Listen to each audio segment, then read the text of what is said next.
Assalamualaikum, selamat pagi, salam sejahtera untuk kita semua.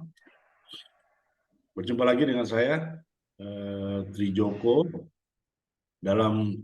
di Klub South Coast untuk pengambilan sertifikat rating engine yang diselenggarakan oleh Sekolah Tinggi Ilmu Pelayaran. Sebelum kita mulai pelajaran kita hari ini, perkenalkan nama saya Trijoko Waluyo. Saya berumur 56 tahun, pertama belayar tahun 90, dan di 2008 berhenti belayar, mulai karir di darat, dan terakhir pensiun di September 2002. Sekarang berbagi ilmu dengan teman-teman di Sekolah Tinggi Ilmu Pelayaran. Ini di sini sudah ada ketua kelasnya belum? Belum ada, Pak. Nggak ada ya? Oke, di hari pertama kita mungkin mempelajari tentang tadi sudah saya share ya, yaitu di WA Group tentang hukum maritim dan masalah hukum tentang kepelautan yang berhubungan dengan pelautan. Walaupun kalian rating, tetap harus tahu undang-undang, peraturan-peraturan agar kalian tidak ada masalah. Hak-hak dan kewajiban kalian akan tahu dengan mempelajari ini. Kenapa pelaut harus bersertifikat, harus bikin PKL, harus apa, ya kan? Bagi teman-teman ya ini awal lah. Ya mungkin yang udah pernah belayar nanti bisa dikoreksi ya, PKL-nya bagaimana, apa bagaimana. Jadi kalian tidak hilang ketika di atas kapal hak dan kewajibannya. Oke, saya share dulu pelajaran kita.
Oke, sudah terlihat ininya, paparannya.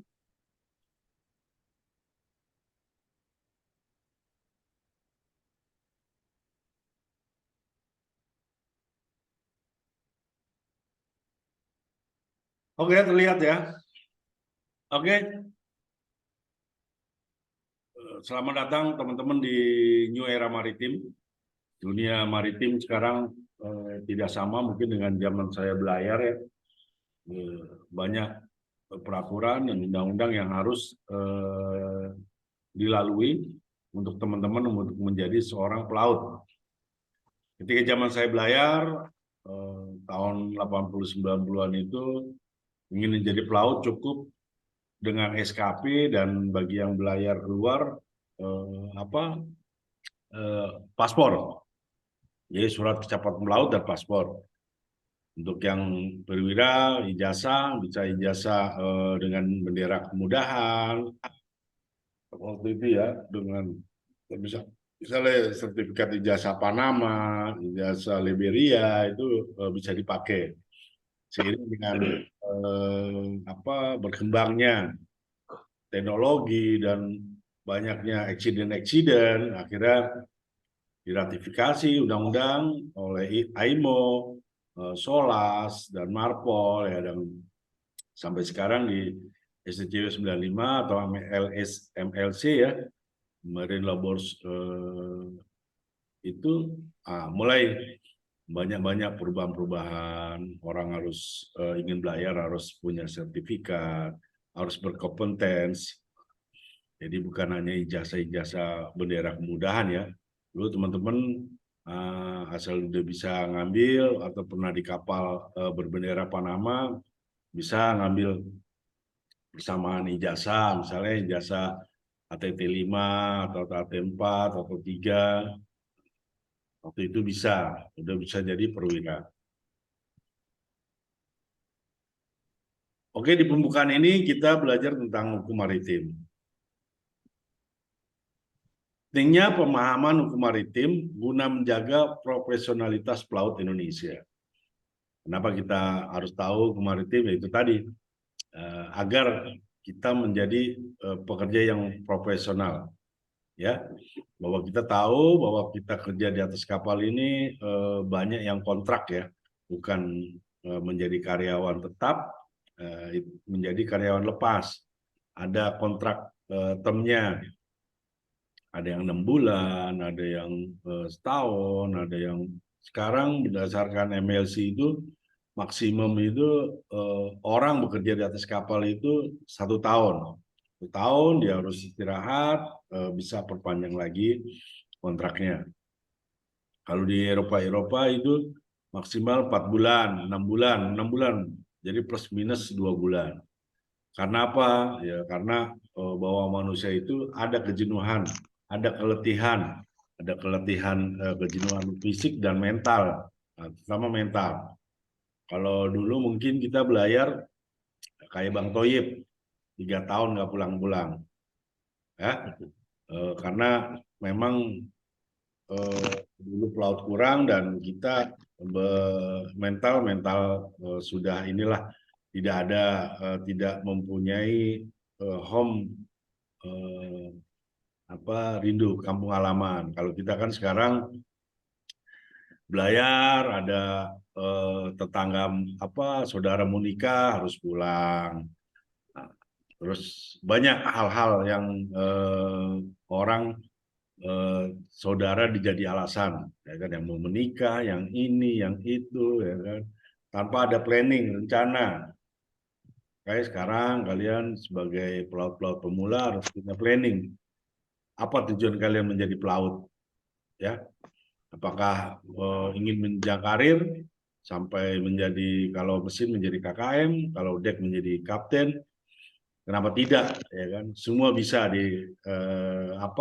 ditargetkan. Yang penting kalian punya planning dan punya rencana.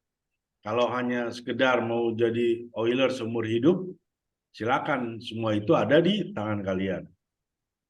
Jadi jangan terus ketika ada kawannya nih, mungkin sekarang satu kelas, ya kan, 2 tahun lagi dia ngambil label, terus 2 tahun lagi dia 5, nah bertemu 10 tahun dia sudah ngambil 3, terus wah, lu kan dulu oiler, sama-sama oiler, sekarang ditakut udah jadi KKM, kita misu-misu gitu kan, kalau kata orang Jawa itu kayak, ya harus resiko, ya kan? Kamu sekarang oiler, saya KKM. Dulu tetap perkawanan kita jaga, tapi profesionalitas harus. Sebagai oiler, ya kamu bawaan saya. Jadi semua bisa. Banyak kawan-kawan saya, teman-teman saya yang dulu oiler, sekarang sudah menjadi KKM, jadi nakoda, ya kan? Karena mereka punya target, punya planning. Makanya apalagi sekarang pelaut ini kan banyak, ya kan, saingan banyak. Nah, sekarang tujuan kalian menjadi pelaut apa? Kalau memang hanya ingin mengumpulkan uang, kumpulkan uang. Nggak apa-apa jadi oiler, ya kan. Tapi berusaha bekerja di kapal asing, mencari dolar. Untuk bekerja di kapal asing, apa yang diperlukan? Bahasa, pengalaman, pengetahuan yang cukup, ya.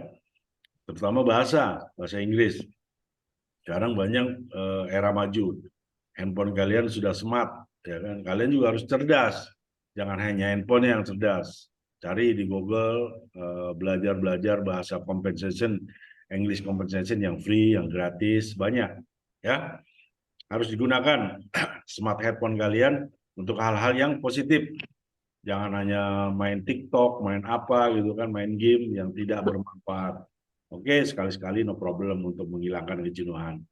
Ya, tapi gunakan untuk hal-hal yang positif. Banyak belajar dari handphone yang smart agar kalian juga jadi smart, pelaut yang smart. Oke ya, kita lanjut.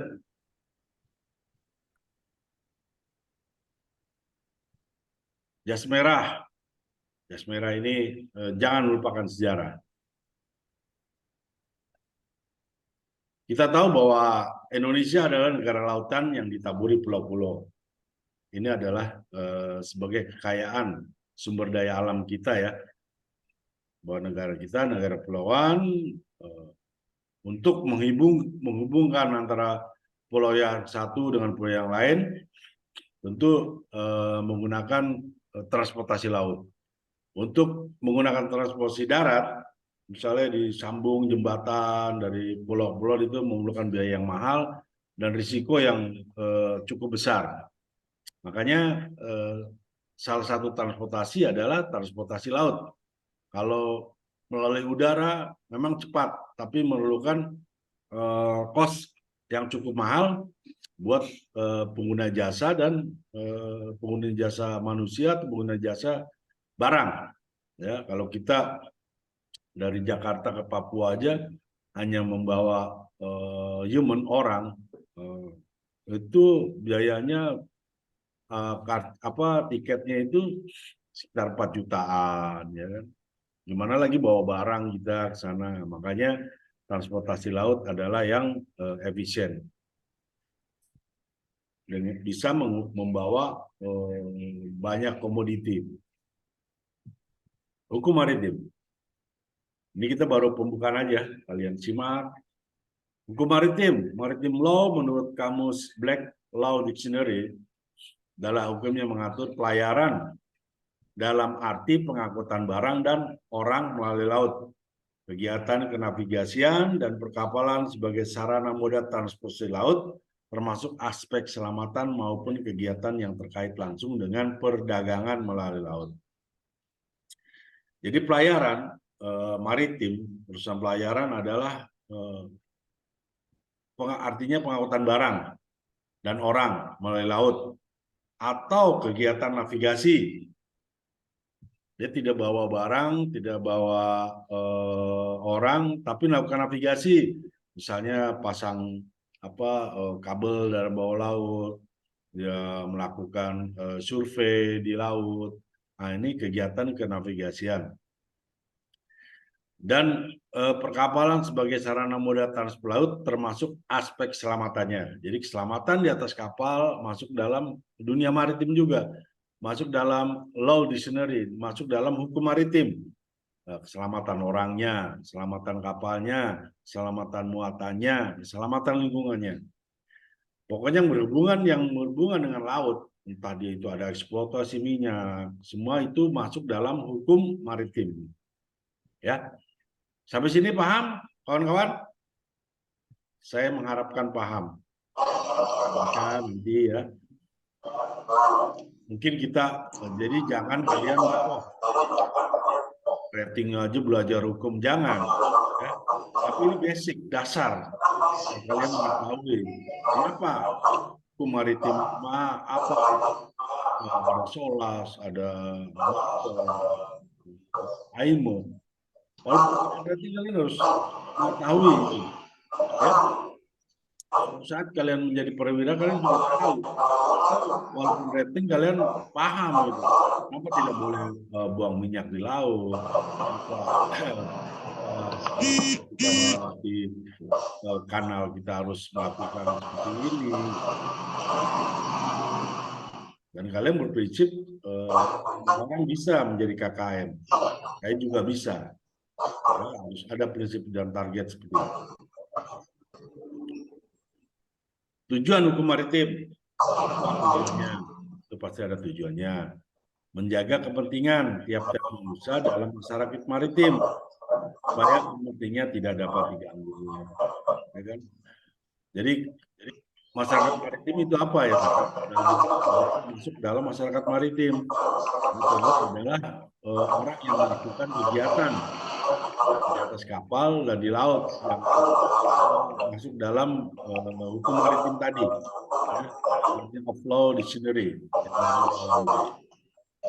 Tiap kasus yang menyangkut berdasarkan hukum maritim yang jadi setiap hukum-hukum maritim jika itu tidak meninggalkan tidak melakukan kehilangan itu dilakukan berdasarkan hukum maritim.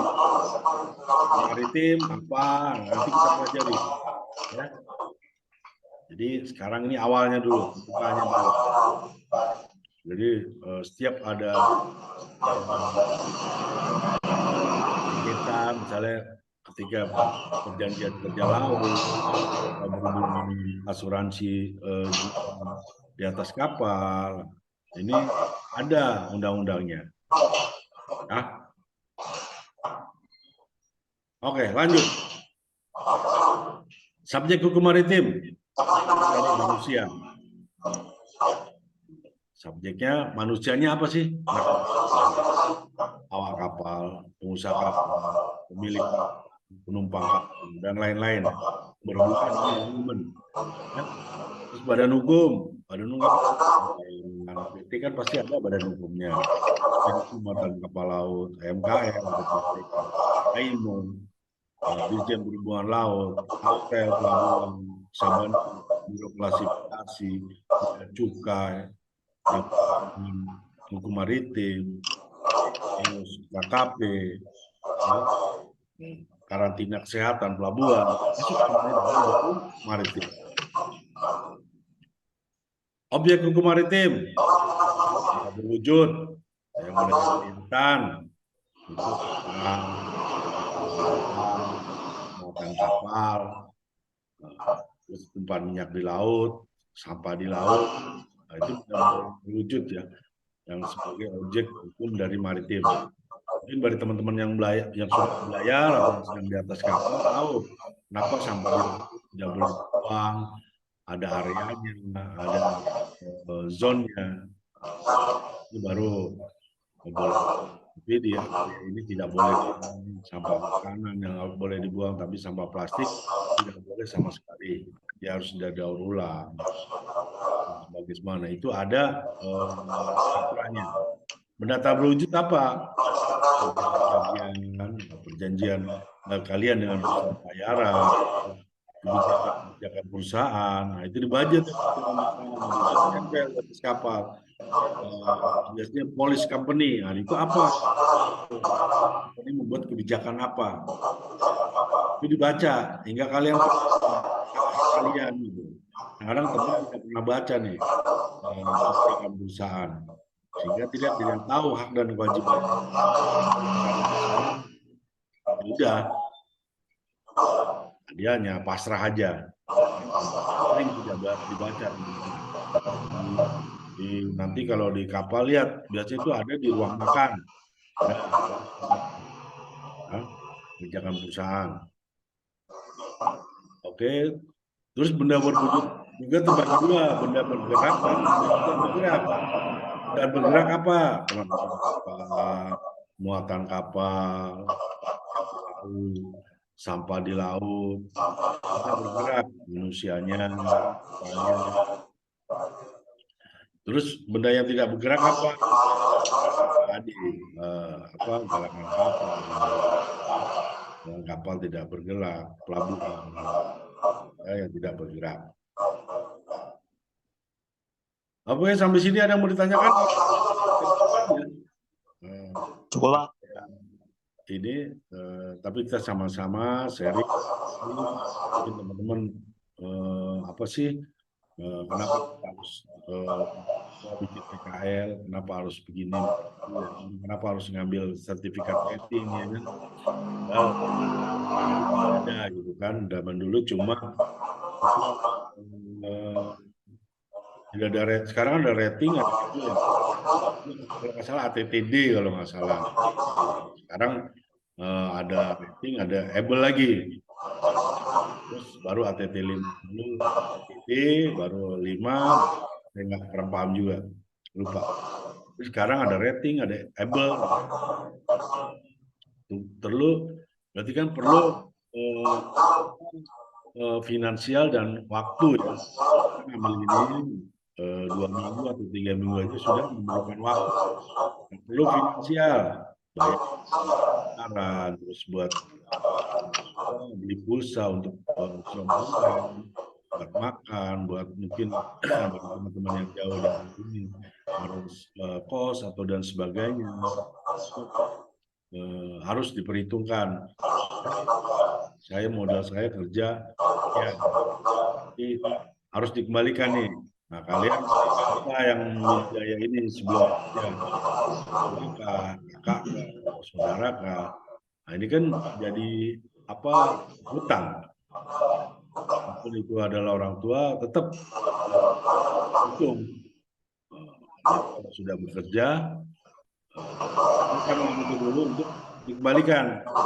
Ya mungkin kakak, ya kan, walaupun kakak, ini terima kasih kemarin sudah dibiayai, ambil sertifikat dan yang lain-lain sehingga sekarang saya bayar. Jadi, saya ada uang, mungkin saya kembalikan.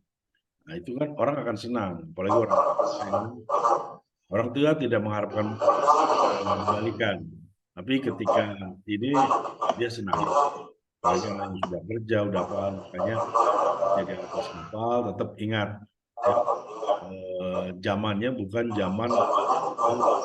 zaman saya yang banyak senang-senangnya. Kalau dulu kurang, kapal banyak, sehingga mencari makan mudah. Kalau sekarang perusahaan yang banyak, ya kan, tentu perlu persaingan yang sehat. Untuk persaingan yang sehat apa? Karena kelebihannya apa? Ya mungkin bahasa Inggris, cara tutur kata yang baik, cara bekerja yang baik. Banyak orang yang pintar tapi tidak cerdas. Makanya kalian belajar jadi orang yang cerdas.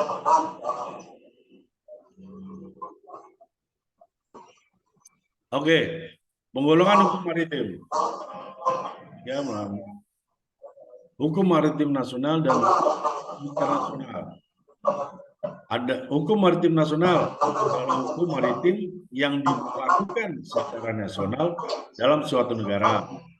Indonesia contohnya adalah itu Kitab Undang-Undang Hukum Dagang, hak dan kewajiban yang timbul dari pelayaran. Di negara kita, hukum maritimnya itu masih menggunakan warisan daripada jajah Belanda ya, masih menggunakan Kitab Undang-Undang Hukum Dagang. Bayangkan, jadi Belanda sendiri ketika menjajah kita sudah membuat sebuah undang-undang tentang pelayaran. Itu jauh sebelum kita merdeka.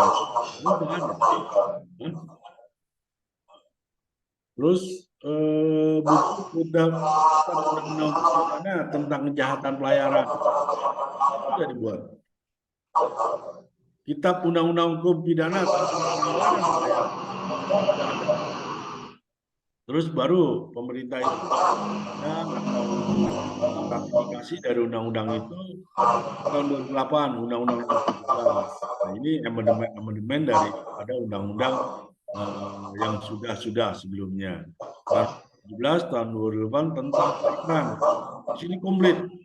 Nah, nanti teman-teman bisa lihat cari di Google ya.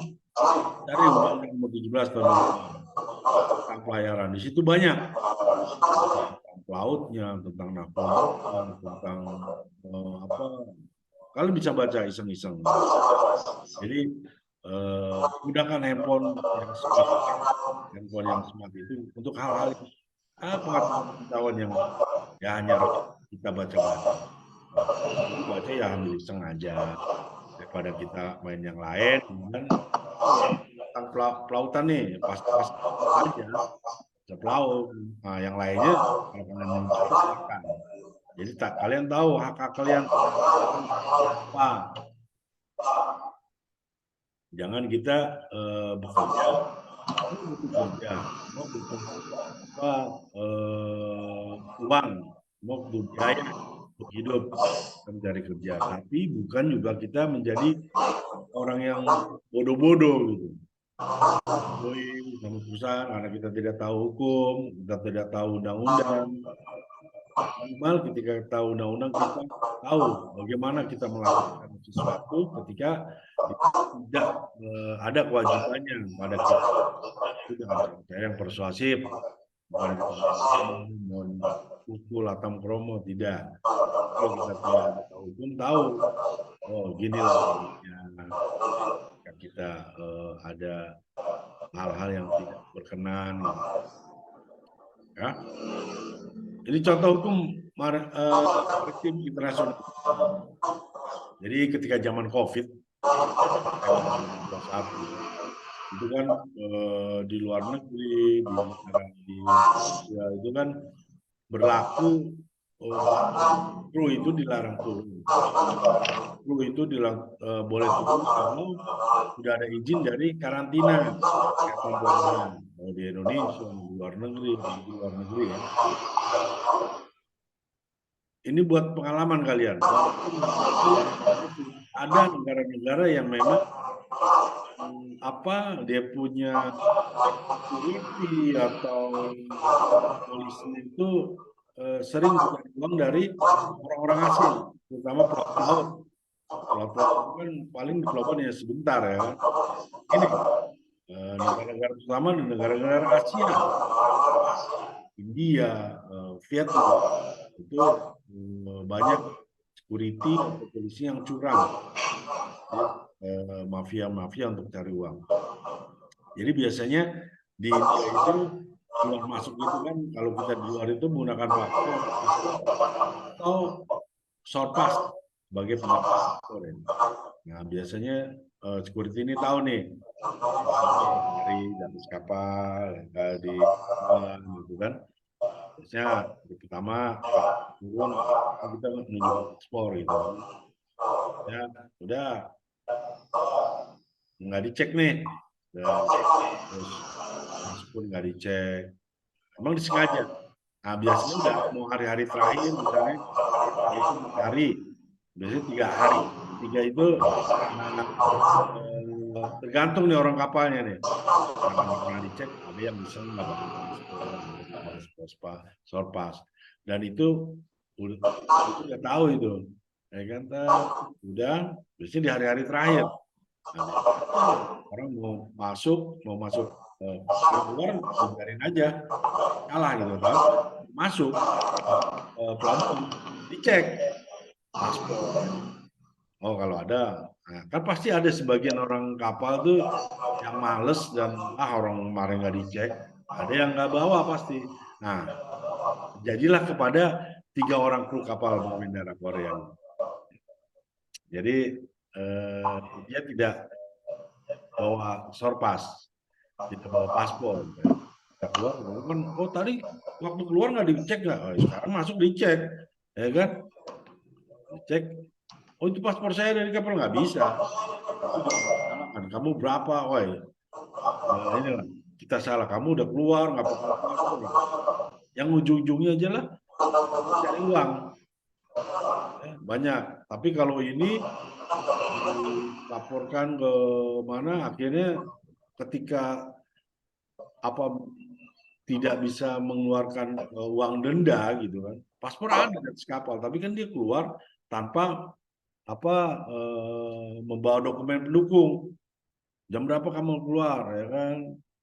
Udah berapa jam kamu? Kan bisa aja. Oh kamu lompat pagar atau apa? Udah di negara-negara India ya kan berkelit susah kita. Ya. Nah, akhirnya kapal harus menunggu ketika mau berangkat. Nah, biasanya hari-hari terakhir. Makanya kawan-kawan yang mungkin belayar keluar atau apa, ingat pesan saya ini. Ketika kalian keluar, tetap ditanya atau tidak ditanya, bawa dokumen pendukung.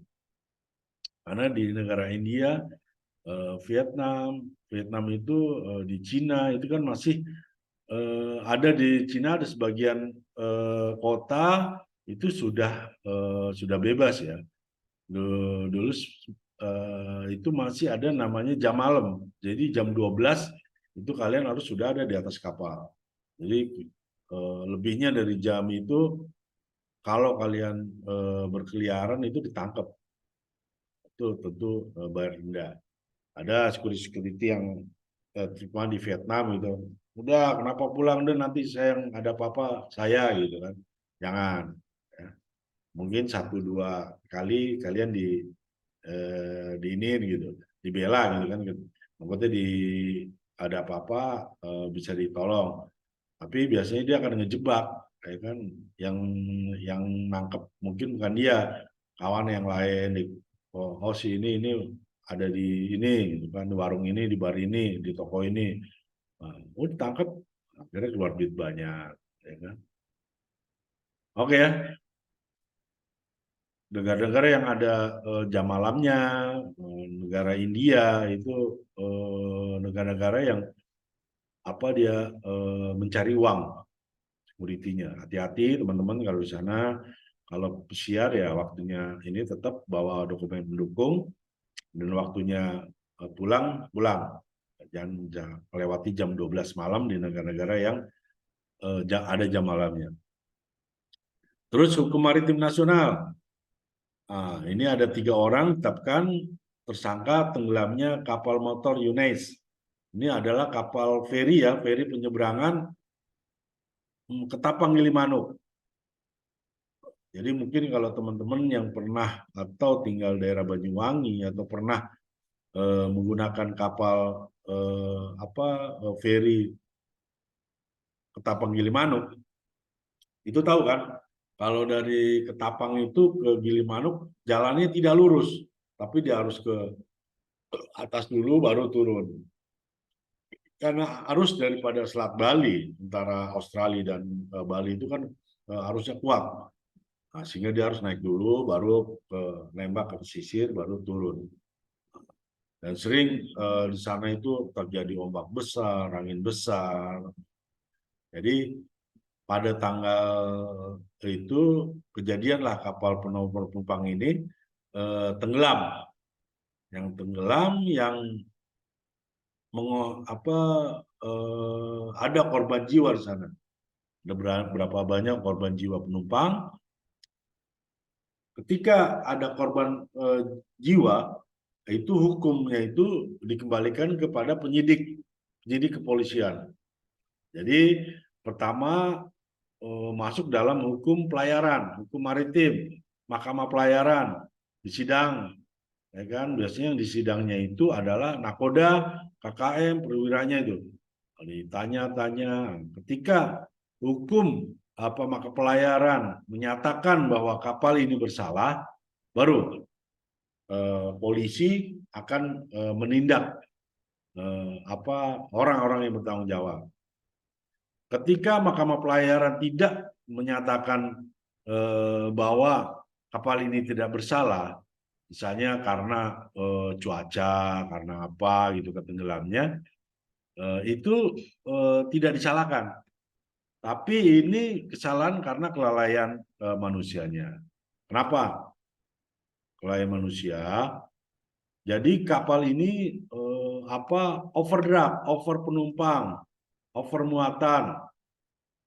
Yang diperlihatkan dari CCTV pelabuhan bahwa kapal ini land overdraftnya sudah di bawah 2 cm. Terus jumlah penumpangnya melebihi dari kapasitas.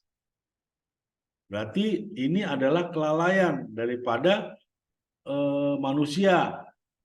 Kelalaian nakodanya sudah tahu penumpangnya penuh, udah lebih dia masih menerima penumpang. Waktu itu memang hari libur ya, Agustus ini kalau nggak salah liburan. Sudah kendaraannya sudah over, kan banyak truk-truk juga. Tapi karena masih mungkin truk-truknya berat, tapi masih ada area yang kosong, mobil kecil bisa masuk, nah, masih dimasukkan, sehingga overdraft. Ya kan? Sah bandar, nah itu kenapa nakoda kapal berani menambah krunya, menambah muatannya karena order daripada kepala cabang. Dan CCTV terlihat di kantor Sabandar. Kenapa Sabandar tidak melakukan investigasi? Biasanya kapal sebelum belayar itu, sebelum surat izin belayar itu ditandatangani untuk izin belayar, itu ada namanya cek fisik. Sebenarnya dari CCTV video itu kelihatan bahwa kapal itu udah overdraft. Kenapa Sabandar masih menyuruh kapal itu jalan? Nah, disinilah 3 orang ini menjadi sangka karena kelalaian mereka, karena kecerobohan mereka. Jadi bukan karena alam. Memang waktu itu ombak, memang waktu itu lagi cuaca buruk. Ya. Kalau mungkin tidak overdraft, kesalahan karena post major, karena alam, itu 3 orang ini tidak jadi masalah, waktu itu tidak bersalah. Tapi karena CCTV di situ terlihat, jadi mereka tidak bisa mengelak. Ya, itulah salah satu contoh bagi teman-teman. Mungkin ini bisa menjadi pelajaran buat kalian ya. Oh nanti kalau saya jadi nakoda ya, ya nggak siapa tahu ya kan KKN bisa jadi nakoda atau kalian menjadi chief engineer bisa nasihatin nakoda. Kapal kita sudah overdraft, ya kan? Ini kalau terlalu overdraft juga tekanan air laut akan besar, beban kapal juga mesin akan berat. Kalian kasih tahu, ya kan? Terus bermasalahnya nanti begini, ya? Atau kalian misalnya oke lah baru 2 tahun jadi rating, ya kan? Kan bisa kasih tahu ke masinis jaga, Bas, kita kayaknya udah overdraft tuh. Ya kan nih si cas sudah tekanannya udah lumayan nih. Karena kan makin mendem gini tekanan air laut yang masuk di ini makin besar, ya. Kita sharing, kasih tahu, sharing bukan berarti kita sok pintar, tapi sharing. Bos nanti kalau ada gini-gini ya, infoin aja dia terima tidak terima minimal kalian sudah kalau ada gini-gini bisa bahaya nih kan. Berarti saya siap-siap di atas kapal ya kan. Oh saya harus begini, saya mempersiapkan. Istilahnya kita ikhtiar, prepare sebelum kejadian terjadi. Karena accident itu seperti hantu, tidak tahu kapan akan datangnya. Ya, oke untuk pembukaan hukum maritim telah selesai. Mungkin ada teman-teman yang mau menanyakan masalah hukum maritim, silakan.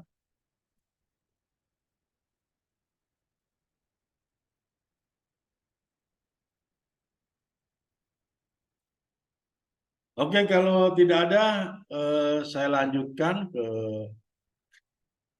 ini yang lainnya ya.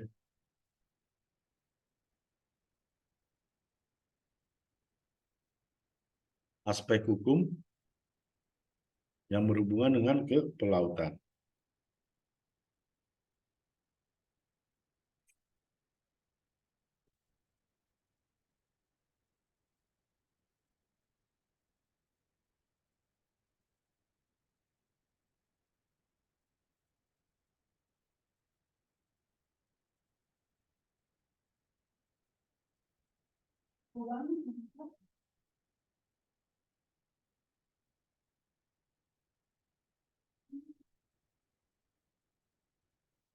Nih, undang-undang yang terkait dengan pelaut, peraturan-peraturan yang dengan hubungan pelaut.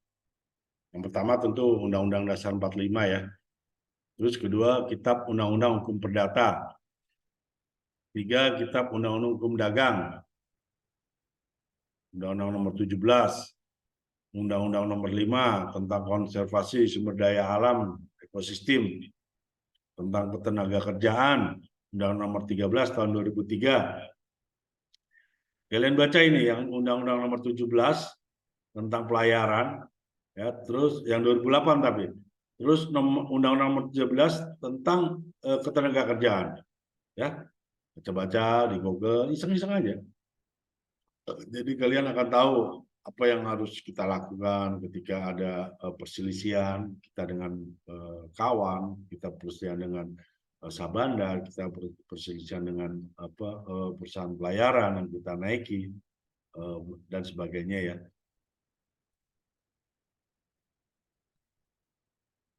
Oke, laut adalah awak kapal. Nah, ini pasal 1 angka ayat 40 Undang-Undang Nomor 17 tahun 2008 tentang pelayaran. Awak kapal, siapa sih awak kapal? Yaitu orang yang bekerja atau dipekerjakan di atas kapal oleh pemilik atau operator kapal untuk melakukan tugas di atas kapal sesuai dengan jabatannya yang tercantum dalam buku sijil. Nah, ini dalam buku sijil. Itu makanya di atas kapal harus punya buku pelautnya disijil, dan di atas kapal juga ada buku sijil yang lebar, besar. Nah, di situ kalian harus tanda tangani. Jadi, mungkin kalian sudah pernah belayar atau akan belayar. Dilihat ketika sign on di atas kapal, lah biasanya nih kita tanda tangan di buku sijilnya itu kapal udah belayar. Berapa hari ketika sudah nggak sibuk, kita disuruh tanda tangan tuh buku sijil. Di situ ada nama kita, alamat sesuai dengan apa yang kita inikan di perusahaan, ada telepon, ada apa tanda tangan sana. Hah? Berdasarkan peraturan pemerintah perhubungan nomor 30 tahun 2008 tentang dokumen identitas pelaut. Pelaut adalah setiap orang yang mempunyai kualifikasi atau keterampilan sebagai awak kapal. Ya. Jadi pelaut setiap orang yang mempunyai kualifikasi, keahlian, atau keterampilan sebagai awak kapal. Jadi kualifikasi ini ditunjukkannya dengan apa? Ya dengan sertifikat. Oh kalian mempunyai sertifikat rating engine, berarti kalian mempunyai keahlian sebagai oiler atau wiper dan sudah bisa dipekerjakan di atas kapal. Jadi kalau awak kapal tidak bisa menunjukkan kualifikasinya atau sertifikatnya, sertifikat keahliannya, sertifikat of competence ya, misalnya rating kah, able kah, 5 kah, 4 kah, misalnya seorang perwira tidak bisa memperlihatkan sertifikat COC-nya, ya dia tidak bisa berhak disebut bekerja di atas kapal, tidak bisa berhak disebut sebagai awak kapal. Ya, kenapa? Makanya orang yang berada di atas kapal harus mempunyai sertifikat, yaitu tadi berdasarkan ini Peraturan Menteri Perhubungan Nomor 30 Tahun 2008 tentang dokumen identitas pelaut. Apa aja sih dokumen pelaut itu? Kalian baca di sini, iseng lihat apa di Google kan cari PM Perhubungan Nomor 30 Tahun 2008. Nah, terus awak kapal. Siapa aja awak kapal itu sih yang disebut awak kapal, siapa aja yang disebut pelaut. Jadi ada 2 kriteria. Pertama, awak kapal adalah nakoda. Nakoda adalah orang yang memimpin kapal. Berdasarkan apa? Nah, berdasarkan ini. Kitab Undang-Undang Hukum Dagang, pasal 341, 342, 397, 399, 408, 427, dan seterusnya. Nah, di sini mengatakan bahwa nakoda adalah orang yang memimpin kapal. Banyak lagi sebenarnya pasal ini, nakoda sebagai ini, sebagai itu. Dan nakoda itu bukan anak buah kapal. Ya. Jadi nakoda itu bukan anak buah kapal. Jadi di kapal itu dibagi 2, nakoda dan anak buah kapal. Nakoda bukan anak buah kapal. Nah, kalau kalian lihat di crew list atau di situ tertulis nakoda excluding, di luar ABK. Ya. Paham ya? Terus anak buah kapal adalah mereka yang terdapat pada daftar anak buah kapal Monsterol di dalam buku sijil. Nah, di situ ada daftar anak buah kapal. Jadi perwira mulai dari mualim 1 sampai klasi itu anak buah kapal. Mulai dari chief engineer sampai wiper itu adalah anak buah kapal. Electrician, koki, anak buah kapal. Ya. Paham ya sampai sini ya? Di atas kapal dibagi 2. Pelaut itu, awak kapal itu dibagi 2, nakoda dan anak buah kapal. Nah, terus anak buah kapal itu pun dibagi 2 di atas kapal. Perwira kapal dan pembantu anak buah kapal.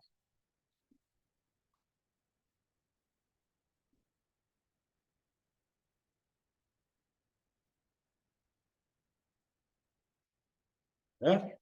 Siapakah perwira kapal?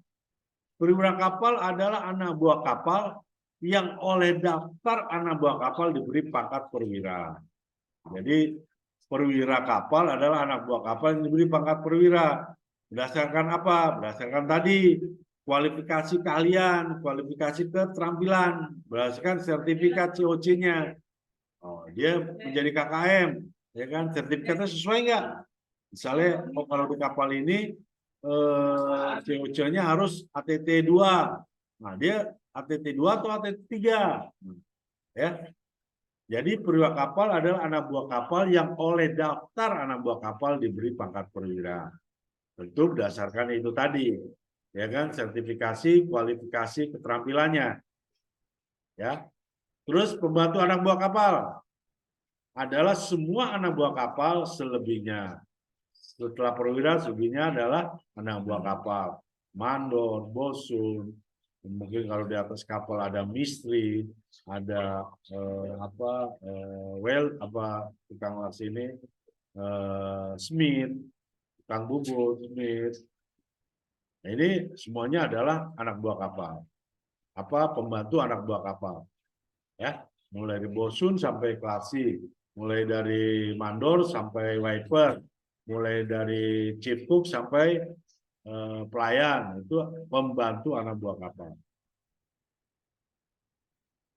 Oke, sampai sini paham tentang awak kapal?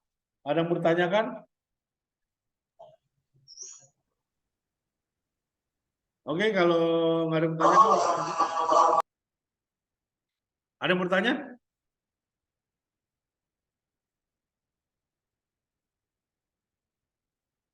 Oke, nakoda.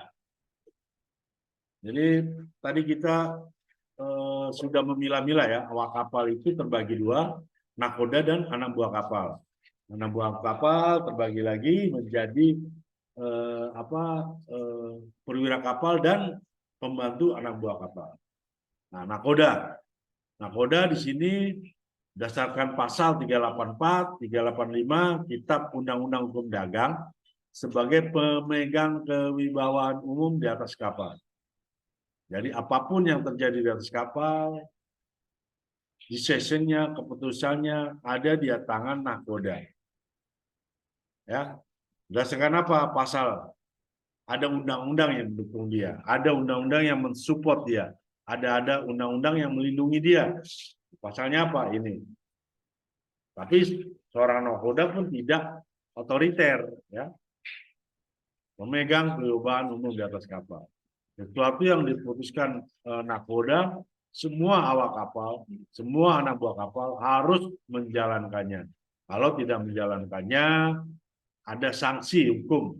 Karena ini berdasarkan Kitab Undang-Undang Hukum Dagang. Tapi kita pun ada hak dan kewajiban untuk menolak. Makanya pelajari, ada kalian baca di Kitab Undang-Undang Hukum Dagang tentang anak buah kapal. Ya. Nanti ke belakangnya kita akan pemimpin kapal, dia sebagai pemimpin kapal. Jadi kalau sekarang kan nakoda, saya kan kerjaan saya cuma bawa kapal ini. Tidak. Berdasarkan undang-undang, ini dari zaman dulu ya. Pemimpin kapal. Terus nakoda sebagai penegak hukum. Dia juga sebagai penyidik jika terjadi sesuatu terjadi di atas kapal, dia sebagai penegak hukum bisa melakukan ini sementara di atas kapal, melakukan investigasi sementara di atas kapal, melakukan penyidikan sementara di atas kapal. Dia sebagai penyidik sipil di atas kapal. Ya, jika terjadi perkelahian di atas kapal, jika terjadi perkelahian yang menimbulkan kehilangan jiwa, dia bisa menjadi penyidik sipil. Berdasarkan apa? Itu pasal 387, 388 hingga 90, Kitab Undang-Undang Hukum Dagang. Terus nakoda juga sebagai pencatatan sipil, pegawai pencatatan sipil. Misalnya ada teman ikut belayar di atas kapal, istrinya sedang hamil besar dan ternyata melahirkan di atas kapal. Nakoda bisa membuat catatan kelahiran dan itu sah suratnya untuk membuat akte kelahiran. Ya, jadi misalnya belayar nih atau ikut kapal penumpang, misalnya dari Jakarta mau ke Makassar pulang kampung, ternyata di tengah laut melahirkan. Nah, ini nakoda bisa mengeluarkan buku atau kertas catatan sipil bahwa telah dilahirkan pada tanggal sekian, jam sekian, anak bernama ini dari pasangan ini. Dan itu suratnya sah dan suratnya kuat untuk dibuat akte kelahiran. Ya. Terus nakoda juga bisa menjadi catatan sipil untuk sebuah pernikahan. Mungkin ada teman-teman sini yang masih bujang, yang mau nikah gratis, bisa di atas kapal. Ya kan? Misalnya, taruhlah pasangannya tinggalnya di Cirebon, kapal sering masuk Cirebon nih, ya kan? Atau masuk ke Semarang, atau masuk Semarang. Ya udah, bilang sama nakoda, Cap, nanti trip besok saya mau nikah, ya kan? Persyaratan saya udah ada ini, paspor apa, terus surat apa keterangan belum nikah dari RT RW gitu kan, sampaikan ke nakoda. Nah, terus kapan mau dilaksanakan pernikahan? Nanti Cap kapal sadar, Cap tolong Cap bilang sama Koki masak-masak yang enak untuk pernikahan. Oke. Keluar ini kalian masakan ya kan, Koki suruh masak yang enak. Nah, terus bisa datang perempuannya tentu dengan wali, dengan saksinya ya di atas kapal, lakukan pernikahan. Sudah sah itu, kapten sudah bisa membuat surat. Nah, nanti surat dari nakoda ini ada formnya itu bisa ke KUA untuk dibuatkan buku nikah itu. Ya, catat sana pada hari ini telah datang ini dan ini untuk melakukan pernikahan di atas kapal. Dan catatan ini sah berdasarkan apa? Undang-undang. Ya, sebagai notaris, ya, notaris membuat akte rumah, akte mobil atau apa berhak, tapi dengan persyaratan-persyaratan yang lengkap ya. Mungkin kalian punya tanah daripada pakai notaris PPAT ya mahal, udah kapten aja suruh bikin notaris. Itu bisa. Berdasarkan apa? Ini ada undang-undangnya. Oke ya, paham sampai sini? Karena kalian udah tahu ini ya kan, nakoda kalian paksa suruh bikin ngawinin ya. Ini Cap ada undang-undangnya, kapten harus. Tapi kaptennya ini nggak paham tentang hukum ya, udah bingung lagi. Kok kamu tahu gini? Ya kan kemarin belajar Cap, waktu ambil rating hukum maritim. Ya. Nah ini pasal 385 Kitab Undang-Undang Hukum Dagang. Mungkin bagi teman-teman yang pernah belayar, pernah kita di zaman COVID kemarin ya, zaman pandemi, itu kan bahwa kru itu dilarang turun ya selama pandemi, atau turun pun boleh mungkin di kota-kota tertentu ketika karantina sudah mengizinkan. Ya, kalau karantina tidak mengizinkan, belum ada pengecekan, nah itu biasanya tidak boleh. Nah, di situ ada bahwa nakoda itu punya kekuasaan untuk tidak memberikan izin pada kru kapal untuk meninggalkan kapal. Meninggalkan kapal ini pesiar atau dia mau apa ngetrip, ketemu cuti, ketemu off tanpa ada apa izin dari nakoda tidak bisa. Jadi bila nakoda menolak memberikan izin, maka atas permintaan anak buah kapal wajib nakoda menyebutkan alasan penolakannya. Ya, tentu penolakannya karena apa? Oh, kemarin karena COVID, ya kan? Dan dari perusahaan pelayaran pun biasanya dari perusahaan armada itu sudah memberikan informasi bahwa dilarang pesiar jika tidak ada kebutuhan. Itu kan harus berdasarkan KKP, karantina ke pelabuhan, ya. Karantina kesehatan pelabuhan, KKP itu kemarin berperan penting, aktif dia ketika zaman pandemi di pelabuhan. Kapal belum masuk, harus dicek orang-orangnya. Karena ketika terjadi ada salah satu kru kena COVID, itu urusannya panjang. Apalagi terus ada meninggal ya karena COVID ya, itu panjang lagi. Semua orang tidak bisa turun, di lockdown itu kapal. Udah kapal nggak bisa sandar, nggak bisa apa berangkat. Lebih sengsal lagi orang yang di atas kapal. Nah, makanya ketika kemarin itu apa dilarang orang untuk turun tanpa ada izin daripada nakoda dan apa karantina kesehatan pelabuhan. Itu salah satu contohnya. Salah contoh yang lain misalnya kalian memaksakan diri untuk pesiar gitu kan. Tapi kalian punya permasalahan sehingga nakoda tidak mengizinkan kamu boleh pesiar. Mungkin kamu troublemaker atau pesiar sering buat masalah di darat atau kamu blacklist di apa negara itu sehingga apa tidak bisa turun dan nakoda harus memberikan alasannya kenapa kamu tidak boleh turun. Kamu tidak boleh turun karena sering membuat ulah kalau di darat. Kamu di daerah ini. Kamu tidak boleh oleh sabandar karena apa buku pelautnya mati atau paspornya mati. Ada alasan-alasan yang apa masuk akal dan memang ada aturannya. Ya, ada yang bertanyakan sampai sini, kawan-kawan?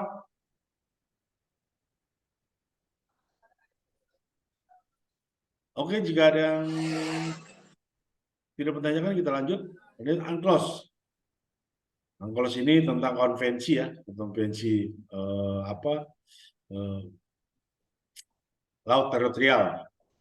Ini kita lewatin aja, nanti kalian bisa baca-baca. Yurisdiksi kriminal di atas kapal asing. Ini mungkin teman-teman yang nanti belayar di kapal asing harus tahu peraturan-peraturan juga. Hukum-hukum yang ada di negara pantai, maksudnya negara kita sandar. Ketika kita berlayar, ketika di tengah laut, hukum yang berlaku di atas kapal adalah hukum bendera kapal. Misalnya ketika berlabuh itu kita bekerja di kapal berbendera Indonesia. Maka hukum yang berlaku di atas kapal adalah hukum bendera. Kalau bendera kapal ada bendera Korea, hukum negara Korea. Kalau bendera kapal bendera Amerika, hukum Amerika, negara Amerika. Seterusnya begitu. Tapi ketika kapal sedang sandar, sedang bongkar muat, atau sedang berlabuh, berlabuhnya di laut dalam ya, maksudnya laut di dekat pelabuhan, bukan berlabuh di laut teritorial, nah, itu berlaku hukum negara di mana kita berlabuh, di mana negara kita sandar, di mana kapal kita sandar.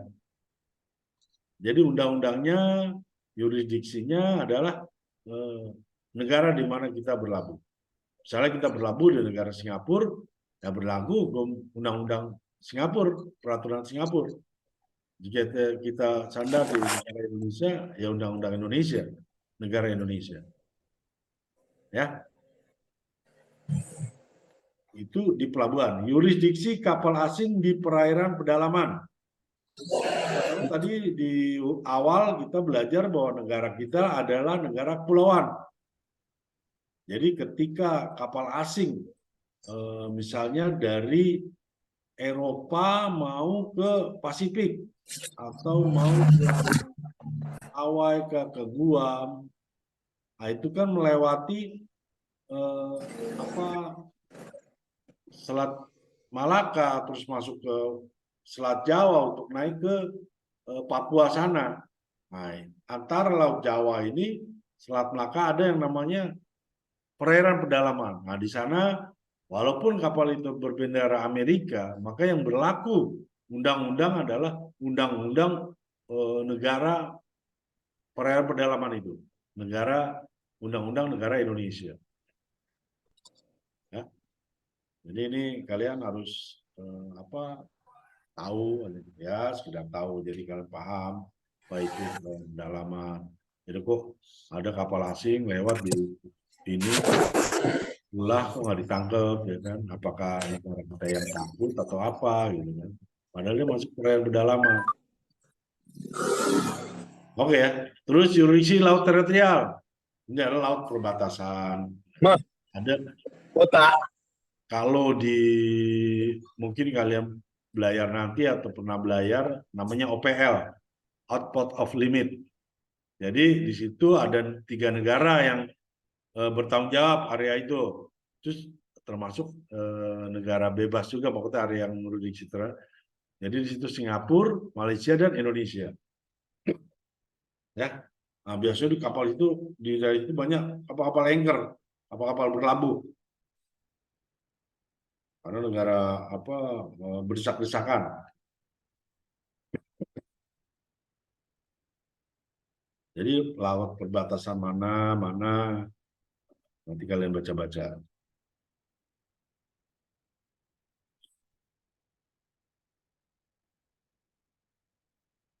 Otoritas pelabuhan. Tentu di pelabuhan kita pun harus tahu mana kantor otoritas pelabuhan, kantor sah bandar, kantor bea cukai, kantor imigrasi, sistem kekarantinaan. Ini gunanya untuk mengetahui, oh kalau saya ada masalah ini, saya kemana ya? Oh, kalau misalnya kita kerja di kapal asing gitu kan, misalnya kerja kapal Korea, orang Indonesianya sekian, terus di situ ada bercampur beberapa negara, kita bermasalah mungkin kita punya masalah dengan nakodanya gini-gini, kita ingin melaporkan kemana? Kita bisa lapor ke sah bandar atau di luar negeri disebut harbor master. Harbor master, lapor sana, saya punya masalah, saya udah bekerja ini, tapi berdasarkan jam kerja itu kan, berdasarkan MLC, kita bekerja kan hanya sekitar 12 jam. Ya kan? Sisanya kita istirahat dan ini. Tapi kita bekerja di sini diburu-buru, maksudnya melebihi daripada yang diinikan oleh IMO oleh MLC. Bisa laporkan semua. Oh, gaji saya tidak dibayar-bayar, lapor. Ya. Misalnya kapal ini kita naik dari Jakarta nih, broker Jakarta. Oh, gaji nanti akan dikirim ke rumah berapa persen dengan sesuai dengan ini. Katanya kita tidak terima orang di rumah. Di atas tidak terima, orang rumah tidak terima. Laporkan ke sah bandar. Sah bandar akan menanyakan ke owner kapal. Owner kapal akan menanyakan ke kantor broker kita di Jakarta atau di Indonesia. Kapal itu sebelum melakukan kewajibannya membayar gaji ditahan. Hah? Jadi kalian bisa menahan kapal dengan alasan gaji saya tidak bayar. Ya, tapi resiko mungkin kalian entah tidak dipakai lagi atau, tapi itu hak kalian harus berani hal seperti itu. Ya. Misalnya ya mungkin kalau 1 bulan, 2 bulan kita masih bisa sabar, tapi kalau udah 3 bulan, 4 bulan laporkan. Laporkan ke nakoda. Kalau nakoda tidak ada acting, nakoda tidak melaporkan perusahaan, untuk membayar gaji, ya, laporkan ke bandar. Satu-satunya jalan setelah nakoda tidak memberi tanggapan, kita lapor ke bandar. Dia cukai, misalnya kalian ada membawa barang atau apa yang harus dicukain, biaya pajak, lapor bea cukai. Oke ya. Nah ini yang harus perhatian teman-teman yang sering belayar keluar ya. Undang-Undang Nomor 17 Tahun 2006 tentang kepabeanan. Pasal 1 ketentuan umum. Kepabeanan itu apa sih? Segala sesuatu yang berhubungan dengan pengawasan atas lalu lintas barang yang masuk atau keluar daerah pabean, serta pemungutan biaya masuk dan biaya keluar. Jadi kalian belayar, terus misalnya off-nya itu di luar negeri, pulangnya naik pesawat, kalian harus paham juga, ya kan, berapa jumlah yang boleh diizinkan masuk biaya tanpa biaya masuk ke Indonesia. Biasanya ada di sana berapa ribu dolar, terus berapa kilogram barangnya, terus barang apa aja, apakah barang itu ilegal atau barang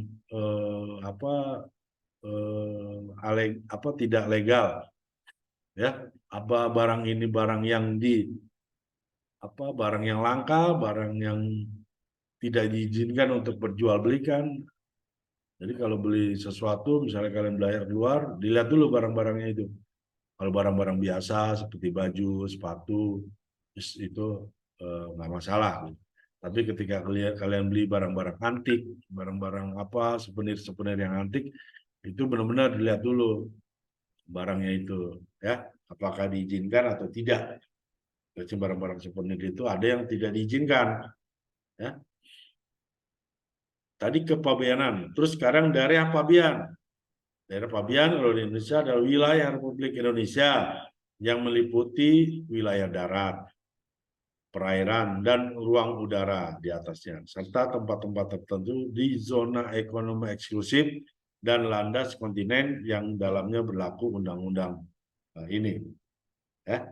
Jadi daerah pabean seperti di OPL itu bukan daerah pabean. Jadi bukan daerah pabean daripada Singapura juga, bukan dari pabean dari Johor. Makanya di sana bebas, out of limit, OPL. Ya kan, daerah yang memang bebas daripada. Tapi ketika kalian keluar dari OPL, tinggal ngikutin peraturan yang berada di negara 3 itu. Kalau kalian menuju Singapura, berarti undang-undang negara Singapura, kepabeanan Singapura, kalian harus ikuti. Kalau ke Indonesia, ikut undang-undang pabean Indonesia. Kalau Malaysia ikut biaya cukai Indonesia. Itu daerah pabean. Terus kawasan pabean.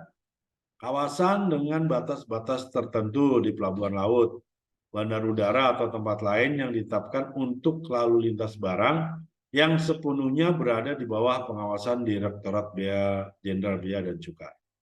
Ya, kalau baca-baca ini mungkin ya saya doakan kalian belayar ke luar negeri sehingga harus paham. Jadi kalau kalian belayar ke luar negeri, misalnya send on-nya dari Cengkareng ya, naik, misalnya mau kemana, Vietnam atau Singapura, itu ada kertas dari penerbang dari kapal, pesawat, itu yang harus diisi imigrasi dan butuh bea cukai. Nah, itu biasanya di belakangnya itu harus dipotong gitu kan. Nah, itu kalian simpan. Jangan sampai hilang. Bisa dipotong atau itu simpan. Simpan, nanti ketika kalian balik lagi ke Indonesia itu ditanyakan. Ini sering teman-teman udah ngisi, kasih aja semuanya ke pramugari atau pramugara. Yang ininya nggak dipotong, nggak disimpan. Nah, di belakang itu ada yang memang bisa dipotong, itu disimpan di paspor. Kita taruh paspor. Ada orang nyimpen kadang-kadang sembarangan, taruh aja dalam paspor. Ya, nanti karena kalau paspor kan utak-atik, jangan sampai kalian terbuang. Sehingga ketika kalian masuk lagi ke Indonesia tidak ada masalah, ya. Jadi ingat itu bagi teman-teman yang mau belayar keluar, kalau nanti ada dapat kertas putih dari bea cukai, suruh ngisi, ya kan? Itu isi-isi aja biasa, ya kan? Nah, yang belakangnya itu halaman belakang itu biasanya bisa dipotong. Nah, biasanya itu untuk kita simpan nanti buat pertunjukan buat ketika kita balik ke Indonesia. Ada yang mau tanya kan?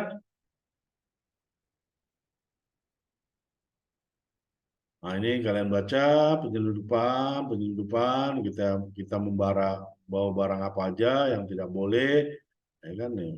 Hukumannya ya kan 5 miliar rupiah.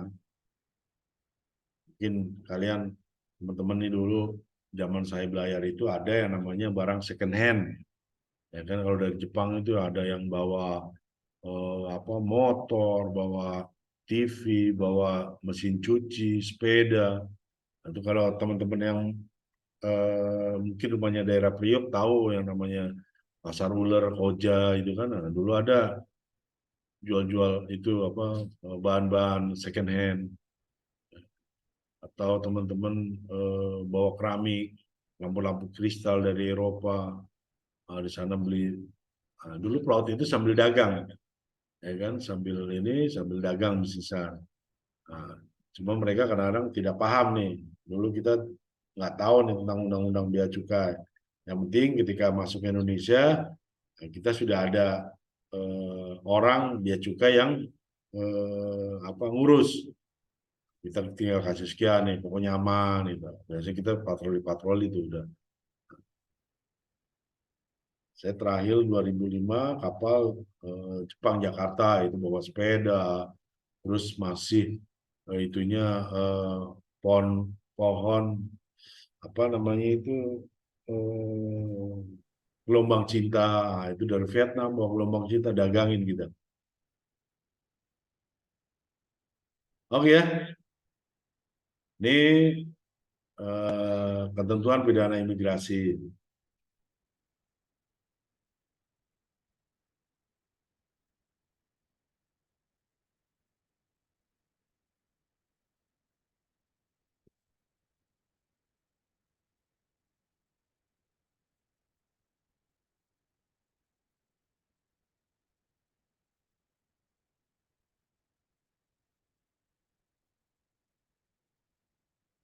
Oke, ada yang mau ditanyakan kawan-kawan tentang hukum maritim, tentang Cukup.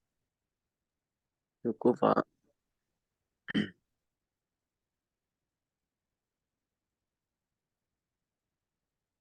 oke ya kalian eh, baca-baca yang sudah dapat. Jika ada yang mau bertanya tentang masalah hukum maritim, ya kan? Walaupun saya seorang masinis, seorang mesin ya, mungkin tahu sedikit tentang hukum, asuransi, tentang apa ya. Gitu ya teman juga, jangan karena kalian oiler tidak mau belajar yang lain, ya. Jadi belajar yang lain, kita belajar peraturan-peraturan, belajar dek, bawa kapal, sekali-sekali naik di atas anjungan, bagaimana mengemudikan. Ya, kita lihat-lihat aja cara-caranya ya. Jadi kelak suatu saat ketika kalian menjadi pemimpin di atas kapal atau suatu saat kalian menjadi owner, siapa tahu ya rezeki garis tangan kalian menjadi owner punya kapal, kalian sudah paham tidak dibodoh-bodohi sama kru kapal kalian, ya.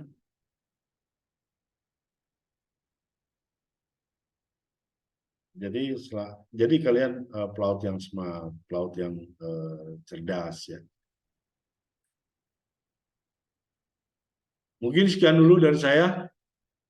Mohon teman-teman yang di sini agar open videonya biar kita foto, kita absen. Mungkin nanti siang saya berikan tugas, tolong diisi tugasnya. Nanti kalau ada yang bertanyakan bisa kalian tanya lewat WA group, ya, kita diskusi, sharing. Untuk pelajaran hukum maritim hari ini selesai. Mungkin nanti bertemu lagi dengan saya pelajaran K3 pelajaran tentang safety device, tentang kontrol mesin, ya. Oke, video udah on semua ya. Oke, nah, kalau gini kan kelihatan nih ganteng-gantengnya. Ini rata-rata di sini teman-teman sudah pernah belayar atau Sudah, Pak. Sudah pernah sudah ya? belajar. Sudah belayar?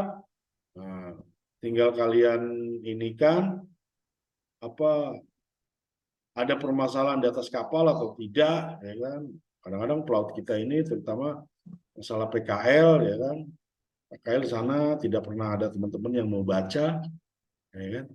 Nah, apa hak dan kewajiban kalian di PKL itu, ya kan? Kerja kerja aja. Sekarang kan zaman canggih, mungkin kita tidak sempat. Nah, biasanya itu perusahaan pelayaran, agen itu kita sudah tanda tangan PKL hari-hari kita mau berangkat gitu. Kadang-kadang udah mau berangkat, ya kan? Jam-jam terakhir mau berangkat itu sudah tanda tangan PKL. Nah, mungkin kalian nggak sempat baca, kalian yang bisa foto, bisa scan, kan pelajari pelan-pelan. Karena isi PKL apa di situ mengatakan bahwa berdasarkan ini ya, berdasarkan Sabandar itu harus UMR, UMR gaji ya, bukan penghasilan dapat. Jadi gaji pokok itu UMR. Tapi kan kadang-kadang biasanya perusahaan pelayaran punya dua perjanjian kerja laut tuh. Satu yang ditandatangani di depan Sabandar, satu antar perusahaan dengan kalian. Nah, biasanya di situ dijelaskan kenapa kadang-kadang kok di PKL kita segini, tapi gaji di ininya lain. Itu harus ditanyakan sama kalian biar kalian jelas sehingga tidak ketika ini tidak jadi perselisihan. Kalau sudah dijelaskan, sudah ini kan kalian paham. Oh gini gini gini, ya. Untuk supaya kalian tenang kerja, ya kan. Di sini kapal di perusahaan ini ada nggak asuransinya, gini kan kalau asuransinya bagaimana? Ada BPJS kesehatannya nggak? Kalau saya sakit, saya bagaimana? Saya sambil belajar tanya-tanya sama Malim 2, mungkin kalau sama kapten kalian agak ini tanya Malim 2, Malim 3 sambil ngobrol ya. Tet, di sini kalau ini kesehatan ada nggak kita nih apa pergantiannya atau apa gitu ya. Oke, sekian dulu dari saya. Jika tidak ada pertanyaan, saya tutup pengajaran hari ini. Kita teruskan nanti siang dengan tugas-tugas bagi teman-teman yang ingin bertanya sambil atau sudah di atas kapal, handphone saya bisa jam kerja bisa kalian hubungi. Masalah hukum, masalah teknik, ya kan? Kalian mau bertanya masalah mesin, masalah apa, hukum, masalah apa silakan. Ya, semua bisa kita diskusikan, kita koordinasikan. Oke ya. Wassalamualaikum warahmatullahi wabarakatuh.